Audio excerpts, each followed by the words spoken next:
Continuando lá nossa aula, aqui eu já tenho um sistema de rotas, ou seja, eu não preciso mais vir aqui e criar uma rota nova. E sempre que eu criar uma rota nova, eu coloco routes, porque se eu não utilizar o sistema de map, é isso que eu vou ter que fazer. Existem alguns casos que tu realmente vai precisar colocar na mão a rota, mas é quando tu quer fazer algum filtro especial e tudo mais. Mas para uma aplicação simples e tal, tu não precisa fazer isso. Não há necessidade de tu fazer isso, tá bom? Tu pode criar assim direto. Quando for necessário, realmente tu adiciona. Mas tu criando assim já deve funcionar a tua aplicação. Beleza? Tu não precisa mais desse arquivo appjs e nem desse arquivo index.js. Tu vai trabalhar sempre dentro, a partir de agora, tu vai trabalhar só em cima dos routes, em cima das views. Esse appjs, index.js, por enquanto não precisa. Só vai precisar quando montar o Redux, certo? Então vamos lá. Eu tenho aqui o meu componente de tela principal. E esse tela principal, ele tem um valor que é exibido aqui, né? Que é um string de tela principal, certo? Mas vamos supor que existe uma coisa chamada eu tenho valores dentro dessa minha aplicação, dentro da minha tela home. Eu tenho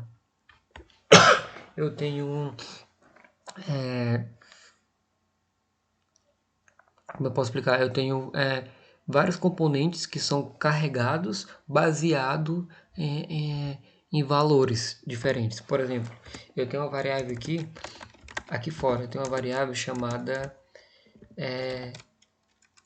letState e ela é um objeto, certo? Normalmente o que está no React é uma variável chamada state, certo? E dentro dessa variável state eu tenho load carregando, recebe true. E eu quero o seguinte, eu quero que se a minha variável então eu tenho uma verificação que de novo abro chaves, que se a minha variável state.load for igual a true, é igual a true, então eu vou exibir para o cara. Eu estou verificando que isso aqui é uma condição de if, se tu não conhece no JavaScript. Eu tenho que, se minha variável true for verdadeira, se a minha variável loading for igual a true, então eu quero que ele exiba carregando. Se não, eu quero se ela não tiver mais, se o carregando não for igual a true, for igual a false, eu quero que ele exiba tela carregada, certo? Vamos ver como é que isso fica no navegador. Carregando. Beleza, carregando. No começo desse curso, eu pedi para vocês instalarem a extensão chamada React DevTools, certo? React DevTools vai te ajudar a gerenciar os estados da tua aplicação durante o desenvolvimento. Então, com ela instalada, ela é no Chrome, com ela instalada, vocês vão inspecionar elemento, vão clicar em componente. Clicando aqui em componente, tu pode ver toda aquela estrutura do teu projeto. Tu tem o app aqui, tu tem o browser router que a gente criou lá, tu tem o router que vem desse browser router, e tu tem outras coisas, que é o provider history, que registra históricos, blá blá blá. Isso aqui são coisas do React. E tu tem o teu switch, que é onde fica as tuas rotas de fato listadas. E aqui tu tem a tua primeira rota com key 0. Key 0, viu aquela key que eu informei para você? Ela tá aqui. E lá embaixo tu tem o teu componente. Dentro dessa rota tu tem o teu componente chamado home, que é onde de fato está a tua página principal.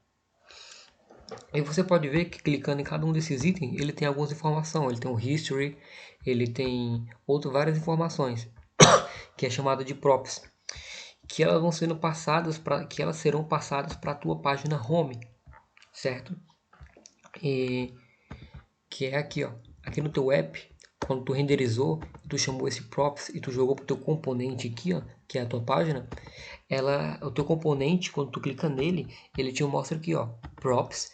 Ele tem algumas propriedades, que é a propriedade history, que tu vai utilizar para ir de uma página a outra dentro do React, controlar algumas funções do histórico do navegador.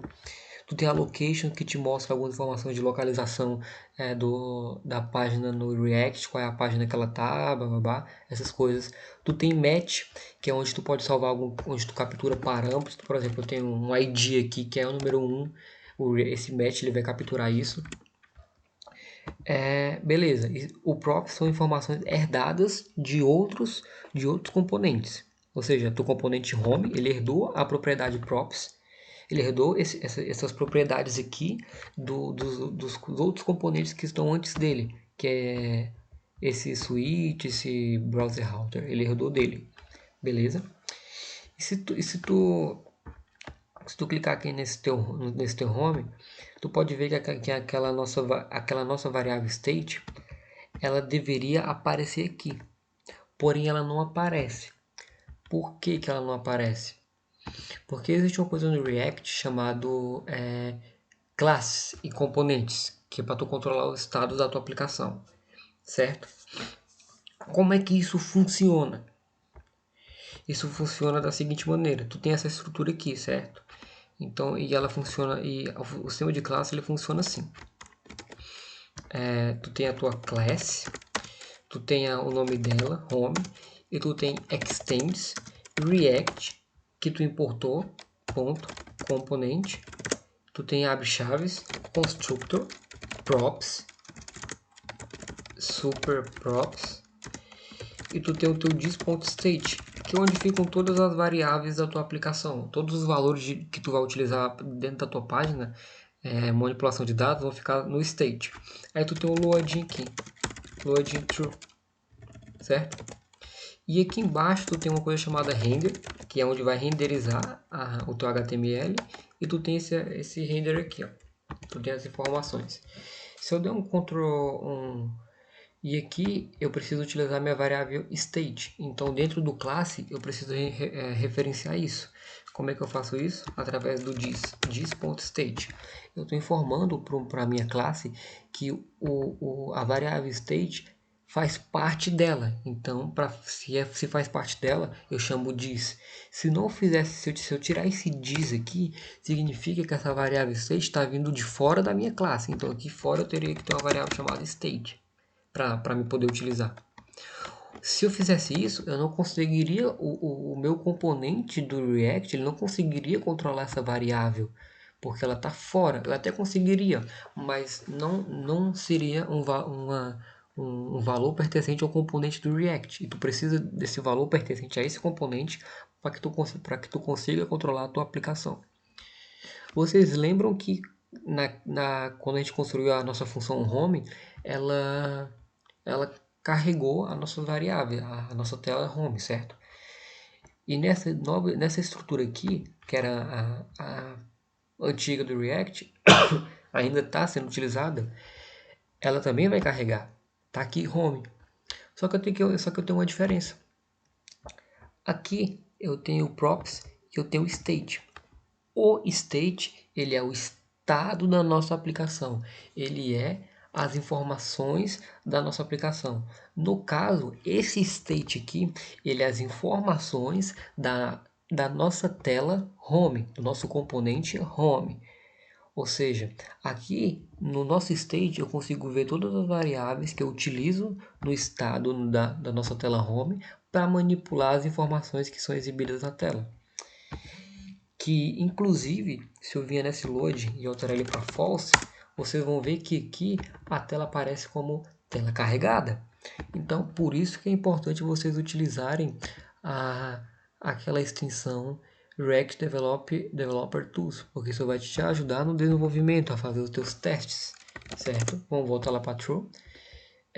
Quando eu altero o valor dela aqui, ela não altera aqui, tá? No nosso arquivo, ela só altera no navegador, porque o React renderizou já os meus arquivos no navegador e o navegador não vai fazer nada no meu arquivo.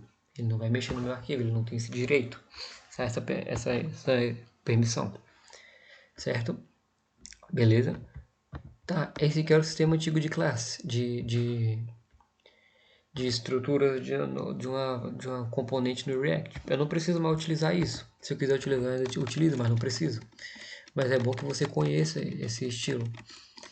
Eu posso utilizar esse novo aqui, ó, que é por funções, que é utilizando funções, certo? Se é utilizando funções, eu não preciso falar que a minha variável state, eu não preciso passar um diz informando que a minha variável state está dentro desse home aqui, porque esse diz aqui, esse diz para minha função é um diz que pertence a toda é um diz global, é uma informação pertencente a todo tipo de informação no navegador. Tá, mas afinal, o que é o diz então? Diz, ele é o contexto, ele é, traduzindo ao pé da letra do inglês, significa isso. Isso o quê? Isso tudo, isso tudo. O diz é o contexto. Ele imagina o diz como sendo toda a tela do teu navegador. Todo o teu navegador, ele é o diz, ele é o teu contexto, ele é o teu contexto. Dentro desse teu contexto, tu tem várias informações. Tu tem a barra de endereços, tu tem as abas, tu tem as extensões e tudo mais. Então, se tu quiser acessar alguma informação do teu contexto, o que tu faz? Tu fala qual é o contexto. Então, tu diz ponto tal informação. Basicamente é isso que funciona basicamente é assim que tu referencia uma informação global dentro de um escopo. Porém, se isso aqui fosse uma classe, o contexto o contexto do meu arquivo JavaScript seria a minha classe, não seria o navegador, óbvio. Porém, quando tu trabalha com funções, tu não precisa passar o diz. Se tu passa o diz, ele vai pegar um contexto de fora. Ele não vai saber que tu tá pegando uma informação de dentro da classe. Então, quando tu estiver chamando uma informação que existe dentro da classe, tu não precisa passar o diz. Tu só faz isso aqui, ó, state. Ele já reconhece. Beleza? Só que uma coisa que eu expliquei para vocês é que aqui, quando eu vou em componentes, ele não mostra o state. Por quê? Porque na minha forma, na minha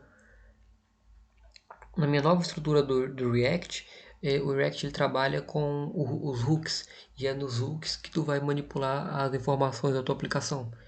Ou seja, antes tu precisava ter uma variável única que controlaria todos os valores do teu componente, da tua página.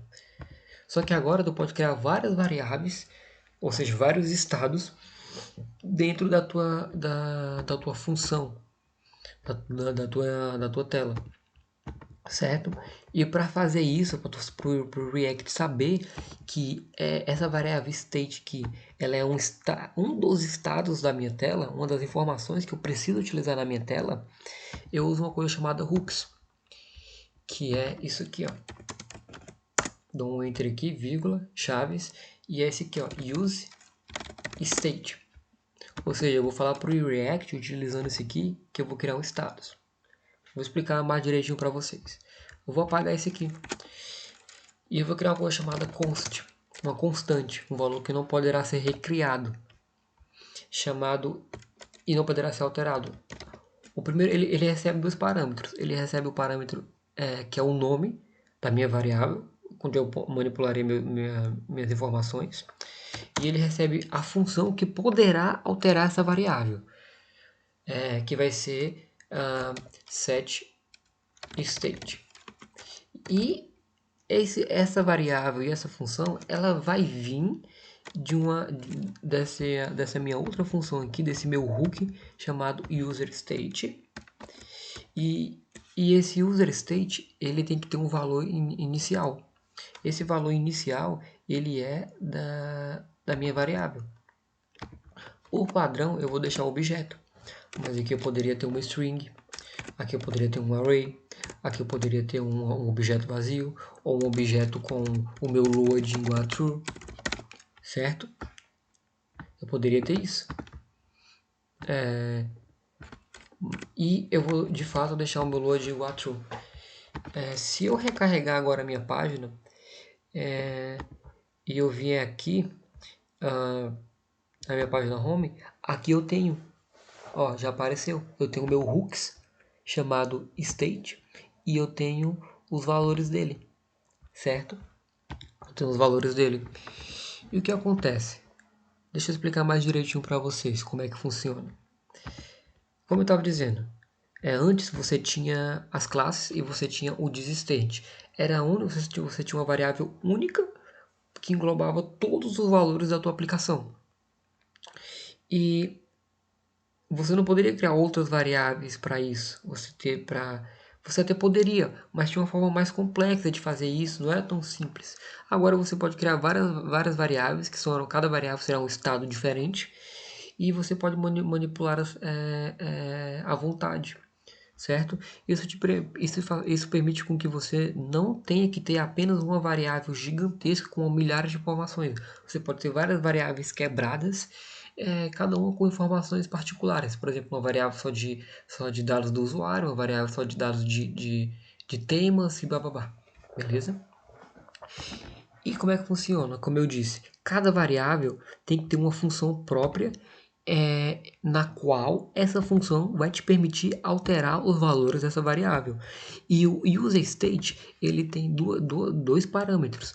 O primeiro, como eu expliquei, é a variável que terá os seus valores, e o segundo parâmetro é a função que você vai utilizar para alterar os valores dessa variável.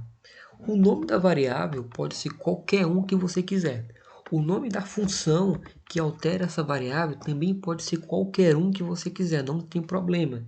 Você escolhe qualquer nome que você quiser. Esses aqui foram os nomes que eu escolhi. E dentro do useState você passa o valor inicial dessa variável, que pode ser um número, pode ser um objeto, pode ser um array, pode ser o que você quiser, certo? E eu tenho a seguinte questão. Se eu vier aqui no meu navegador e pegar esse true e alterar para false e der um enter, a minha tela carregada também alterou, que nem naquele sistema de classe. Viu que simples? Viu? Você tem menos código, você vai ter aquele sistema de classe, ele é legal, eu gosto, eu ainda uso. Só que eu estou começando a achar mais interessante essa nova forma aqui, porque ele te dá mais liberdade de manipular informações e faz com que você não precise ficar preso a classes. É claro que isso aqui, useState, também funciona para classes. Também você pode ter classes e ainda usar esse useState. Entendeu? Então, esse foi o vídeo. Na próxima aula eu vou continuar explicando como que você manipula mais informações da tua aplicação, tá ok?